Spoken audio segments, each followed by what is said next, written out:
آیت نمبر 148۔ اعوذ باللہ من الشیطان الرجیم، بسم اللہ الرحمن الرحیم۔ یا ایھا الذین آمنوا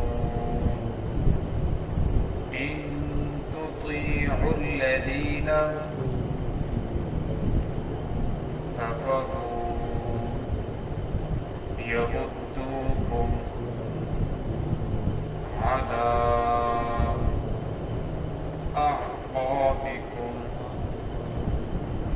فتنقلبوا خاسرین، بل اللہ مولاکم وهو خیر الناصرین۔ سنلقی فی قلوب الذین كفروا الرعب بما أشركوا بالله ما لم ينزل به سلطانا ومأواهم النار وبئس مثوى الظالمين۔ بسم اللہ الرحمن الرحیم۔ یا ایھا الذین آمنوا ان تطیعوا الذین كفروا يردوكم على أعقابكم فتنقلبوا خاسرين، بل الله مولاكم وهو خير الناصرين۔ سنلقي في قلوب الذين كفروا الرعب بما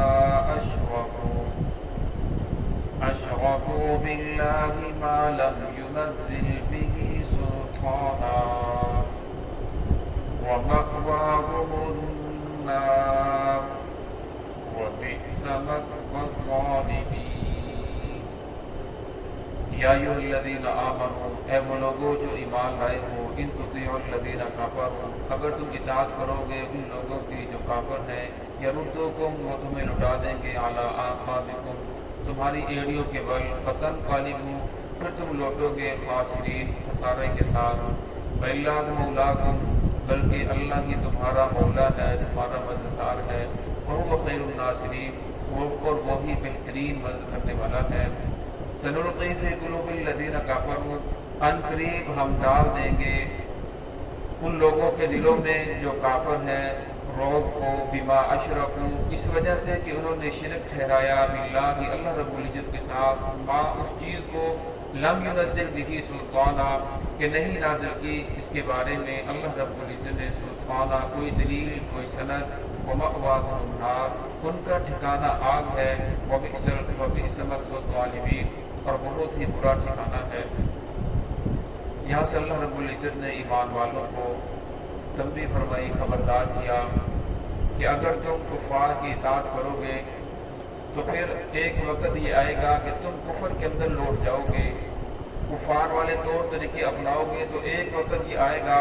تمہیں دین کا کلچر، دین اسلام اچھا نہیں لگے گا، پھر ایک وقت آئے گا تم اپنے بچوں کو دین پڑھانا تمہیں اچھا نہیں لگے گا،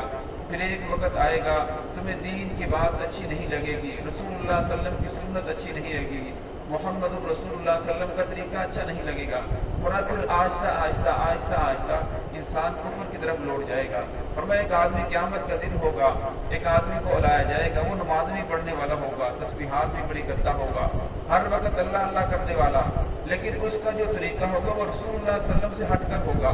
اس آدمی نے رسول اللہ صلی اللہ علیہ وسلم کے ہٹ کر زندگی گزاری، سود کا کاروبار وہ کرتا رہا، سود کی شرح کو اس نے حرام نہیں سمجھا، حالانکہ جس طرح قرآن پاک نے حضرت الشاہ فرمایا فَأْذَنُوا بِحَرْبٍ مِّنَ اللَّهِ وَرَسُولِهِ، اگر تم باز نہیں آتے تو اللہ اس کے رسول کے ساتھ جنگ کرنے کے لیے تیار ہو جاؤ۔ فرمایا وہ نمازیں بھی پڑھتا رہا لیکن سود بھی کھاتا رہا، نمازیں بھی پڑھتا رہا لوگوں کو دھوکہ بھی دیتا رہا، نمازیں بھی پڑھتا رہا لوگوں کے ساتھ فراڈ بھی کرتا رہا۔ فرمایا قیامت دن اسے کہا جائے گا کہ تیرا ایمان تو ختم ہو چکا ہے بلکہ تو کفر کے اندر داخل ہو چکا ہوگا۔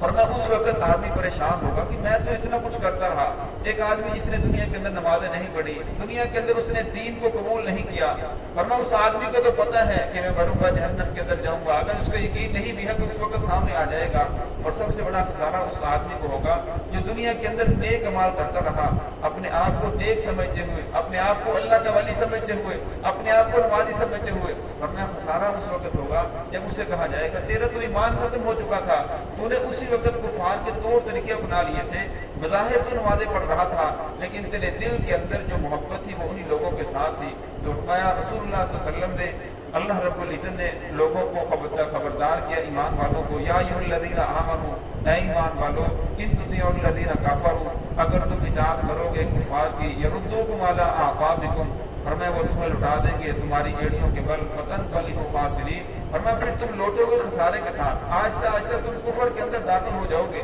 فرمایا ایک آدمی ہے جو نماز بھی پڑھتا ہے، سارا کچھ کرتا ہے، اسے کہا جائے کہ وہ کلمہ کفر کہہ دے کہ میں اسلام کو نہیں مانتا، فرمایا ایسا نہیں ہو سکتا کہ وہ سب کچھ کرنے کے بعد ایک جو بچہ مسلمان میں گھر پیدا وہ ہر چیز کا انکار کر دے، بہت کم ہے۔ فرمایا وہ آہستہ آہستہ کیا کرے گا، کیا کہ کفار کے طور طریقے اپنائے گا، جب طور طریقے اپنائے گا تو پھر آہستہ آہستہ انہی کا کلچہ اچھا لگے گا، انہی کی طرف داخل ہوتا چلا جائے گا۔ وَلِلَّهِ مَوْلَاكُمْ، فرمایا اصل کے اندر اللہ رب العزت تمہارا مولا ہے، مددگار اللہ ہے، اللہ رب العزت سے تمہیں مدد ملے گی، وَهُوَ خَيْرُ النَّاصِرِينَ، اور بہترین مدد کرنے والا ہے۔ سَنُلْقِي فِي قُلُوبِ الَّذِينَ كَفَرُوا، فرمایا ان قریب ہم ڈال دیں گے ان لوگوں کے دلوں میں جو کافر ہیں رعب کو، بما اشرکوا، اس وجہ سے کہ انہوں نے شرک کیا، وَلِلَّهِ باللہ ما لم ينزل به سلطانہ، اس چیز کو جو نازل نہیں کی اللہ رب العزت نے جس کی کوئی سند، کفار نے رسول اللہ صلی اللہ علیہ وسلم کے ساتھ اللہ رب العزت کے ساتھ شرک ٹھہرایا، اللہ رب العزت کے مقابلے میں لات منات اور عزا کو وہ خدا ماننے لگے۔ جس وقت غزوہ احد میں پہلے مسلمانوں کو فتح ہوئی، پھر دوبارہ مسلمانوں کو شکست ہوئی، تو اس وقت ابو سفیان جو اس وقت ایمان لے کر نہیں آئے تھے، کفار تھے، تو کہنے لگے کہ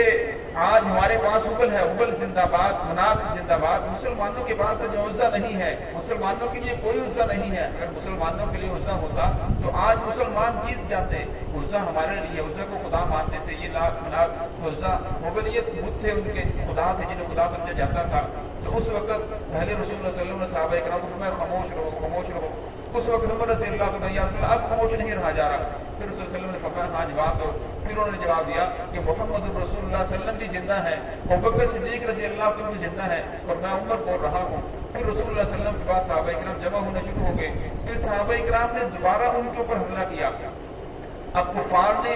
جس وقت مسلمانوں کو پہلی مرتبہ فتح ہوئی تو جو آپ صلی اللہ علیہ وسلم نے 50 تیر اندازوں کو ایک گاڑی کے اوپر بٹھایا تھا کہ تم نے یہاں سے نہیں ہلنا، وہ اجتہادی خطا کی وجہ سے کہ رسول اللہ صلی اللہ علیہ وسلم نے فرمایا تھا کہ جب فتح ہو جائے، اب تو فتح ہو چکی ہے، کفار بھاگ رہے ہیں، 8 میل تک کفار بھاگ چکے تھے، اور فرمایا ان کا ہر سے ساز و سامان ان کے پاس تھا، فرمایا وہ جمع کرنے کے اندر ہو گئے۔ اصل کے اندر صحابہ کرام جو گاٹی کو چھوڑ کر مال غنیمت جمع کر رہے تھے کہ کوئی لالچ نہیں تھا، حالانکہ طریقہ یہ تھا، اصول یہ تھا کہ جتنا بھی مال جمع کیا جائے وہ بیت المال کے اندر پہلے جمع ہوتا تھا، پھر بیت المال سے جو خمس ہوتا تھا وہ بیت المال کے اندر جمع کیا جاتا تھا، باقی 4 حصے جو امیر ہوتا تھا اسلامی لشکر کا وہ لوگوں کے اندر تقسیم کرتا تھا۔ تو ان کے اندر اجتہادی مسئلے کے اندر اختلاف ہو گیا، 40 حضرات کہنے لگے کہ رسول اللہ صلی اللہ علیہ وسلم کا حکم جو تھا وہ فتح و شکست تک تو فتح ہو چکی ہے۔ جو امیر تھے حضرت جبیر رضی اللہ عنہ کہنے لگے کہ رسول صلی اللہ علیہ وسلم نے فرمایا تھا ہمیں فتح ہو یا شکست ہو، آپ کی آنکھوں کے سامنے پرندے ہماری بوٹیوں کو نوچ رہے ہوں تب بھی آپ نے جگہ کو نہیں چھوڑنا، جیسے جگہ کو نہ چھوڑا جائے۔ تو کچھ جو تھے جو جلد باز انہوں نے جگہ کو چھوڑا، آہستہ آہستہ اترنے شروع ہو گئے، تو صرف 10 صحابہ کرام اس گھاٹی کے اوپر، اس پہاڑی کے اوپر بچے جسے جبل رماد کہا جاتا ہے، حضرت خالد بن ولید رضی اللہ تعالیٰ عنہ جو مورچوں کے بہت ماہر تھے، لڑائی کے بہت ماہر تھے، اس وقت اسلام نہیں لائے تھے، بعد میں اسلام لے کر آئے، انہوں نے لمبا چکر کاٹا اور کاٹ کر اس گھاٹی کے اندر سے داخل ہو کر ان 10 صحابہ کرام کو تیر اندازوں کو شہید کیا، اور اس کے بعد پیچھے سے حملہ کیا، اور کچھ لوگوں نے جو مشرکین بھاگ رہے تھے انہوں نے پھر آگے سے حملہ کیا۔ اب مسلمانوں کو پتہ نہیں چل رہا تھا کہ ہم کس کے ساتھ لڑ رہے ہیں، حتیٰ کہ حضرت یمان رضی اللہ عنہ کی اولاد سے ان کے بیٹے حضرت حذیفہ رضی اللہ عنہ نے شہید کر دیا گیا، پتہ نہیں چل رہا کہ دونوں طرف سے مسلمانوں کے اوپر حملہ آور ہوا، لیکن اللہ رب العزت نے سنلقی فی قلوب الذین کفروا الرعب کہ ہم ان قریب ان کے دلوں کے اندر روک ڈال دیں گے۔ جب ان کے دلوں کے اندر روک ڈالا تو مسلمان پھر زخمی حالت کے اندر مسلمانوں نے ان کا پیچھا کیا 8 میل تک، اور راستے کے اندر ابو سفیان رضی اللہ عنہ کہتے ہیں کہ میں نے سوچا کہ اکثروں کو ہم نے 70 کو شہید کر دیا، 700 ان کی تعداد ہے اور سارے کے سارے زخمی ہیں، کیوں نہ دوبارہ لوگ ان تمام کے تمام کو ختم کر دیا جائے۔ تو کہنے لگے مشورہ کرنے کے بعد پھر بھی ہماری ہمت نہ ہوئی کہ ہم واپس لوٹیں،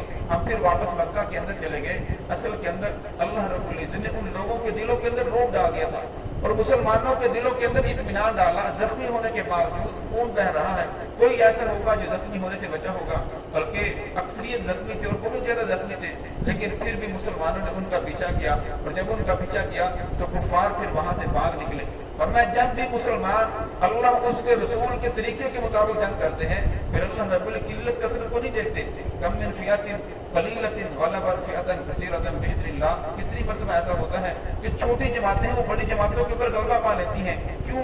اس لیے کہ اللہ اس کے رسول کے طریقوں کو ماننے والی ہوتی ہیں۔ اب پہلے اللہ رب العزت نے غزوہ احد کے اندر فتح دی، پھر بعد کے اندر شکست ہوئی، پھر اللہ رب العزت فتح مسلمانوں کو ہی دی کیونکہ کفار پھر بھاگ گئے۔ اب یہ جو شکست ہوئی تھی یہ رسول اللہ صلی اللہ علیہ وسلم کے ایک حکم کی نافرمانی، جو